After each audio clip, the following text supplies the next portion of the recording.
India vs Australia போட்டியில India toss win பண்ணி first batting செய்றாங்க. என்னடா இது நியூசிலாந்து ஓத இங்கேயும் அடிக்குது போலயே, இங்கேயும் முடிஞ்சிருவாங்க போலயே இந்தியா அப்படின்ற மாதிரி தான் இருந்துச்சு. ஆனா அதே வேளையில ஆஸ்திரேலியா பேட்டிங் செய்யும் போது டேங்கப்பா இந்தியா வேற லெவல்டா அப்படின்ற அளவுக்கு இருந்துச்சு. அதற்கு முக்கிய காரணம் இந்திய கேப்டனான ஜஸ்பிரீத் பும்ரா. பிஜிடி என்று அழைக்கப்படக்கூடிய பார்டர் கவாஸ்கர் டிராபி ஆனது இன்னைக்கு கோலாகலமா தொடங்கி இருக்கு. இந்தியாவும் ஆஸ்திரேலியாவும் முதல் டெஸ்ட் போட்டியில மோதினாங்க பெர்த் மைதானத்துல. இந்திய கேப்டனா ஜஸ்பிரீத் பும்ரா நியமிக்கப்பட்டிருக்காரு ரோஹித் சர்மா இல்லாத காரணத்தினால.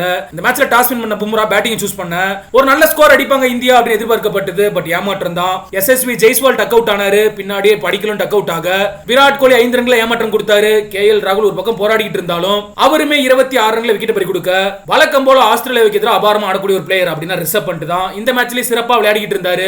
பட் கூட யாருமே நிக்கல. துருவ் ஜுரல் 11 ரன்னிலும் வாஷிங்டன் சுந்தர் 4 ரன்னிலும் வெளியேற நிதிஷ் ரெட்டி ரிஷப் பண்ட் முக்கியமான கட்டத்துல பார்ட்னர்ஷிப் அமைச்சாங்க. தேவையானப்ப பவுண்டரிகள் அடிச்சு கொஞ்சம் கொஞ்சமா இந்தியாவோட ஸ்கோரை ஒரு டீசன்ட் நிலைமைக்கு கொண்டு வந்தாங்க. ரிஷப் பண்ட் 37 ரன்களை விக்கெட் பறி கொடுத்தாரு. போராடி பார்த்த நிதிஷ் ரெட்டி 59 பந்துகளை 47 ரன்கள் எடுத்தாரு. அவரோட இன்னிங்ஸ் தான் இந்தியாவோட ஸ்கோருக்கு முக்கியமா அமைஞ்சது. கடைசியா ஹர்ஷித் ராணா 7 ரன்னிலும் பும்ரா 8 ரன்னிலும் விக்கெட் பறி கொடுக்க இந்திய அணி 150 ரன்களுக்கே ஆல் அவுட் ஆக்கிட்டாங்க. என்னடா இது இந்த ஒரு ஸ்கோரை வச்சு ஆஸ்திரேலியா மண்ணில் எப்படா கட்டுப்படுத்துறது அப்படின்ற மாதிரி தான் இருந்துச்சு. ஒன்னும் கவலைப்படாதீங்க, கேப்டன் ஆகிய நான் இருக்கேன் அப்படின்ற மாதிரி இந்திய கேப்டனான ஜஸ்பிரீத் பும்ரா பவுலிங்ல அடேங்க அப்பா அதை சொல்ல வார்த்தையே கிடையாது. அந்த மாதிரி பவுல் பண்ணாரு. தொட்டதெல்லாம் தங்கம் அப்படின்ற மாதிரி அவர் கிடைச்சதெல்லாம் விக்கெட்டா இருந்துகிட்டு இருந்துச்சு.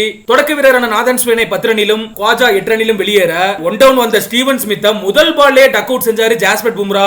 இதோ நானும் விக்கெட் எடுக்கிறேன் அப்படின்ற மாதிரி சிராஜும் கை கொடுத்தாரு. விக்கெட் எடுக்க ஆரம்பிச்சாரு.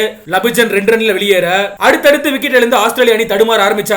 டிராவிஸ் ஹெட் பொறுமையா தொடங்கினாரு. இருந்தாலும் மிச்சல் மார்ஸ் விக்கெட்டை தட்டி தூக்குனார் Mohammed Siraj. Captain to captain அப்படின்ற மாதிரி பேட் கமின்ஸ் விக்கெட்டையும் தட்டி தூக்குனாரு ஜஸ்பிரீத் பும்ரா.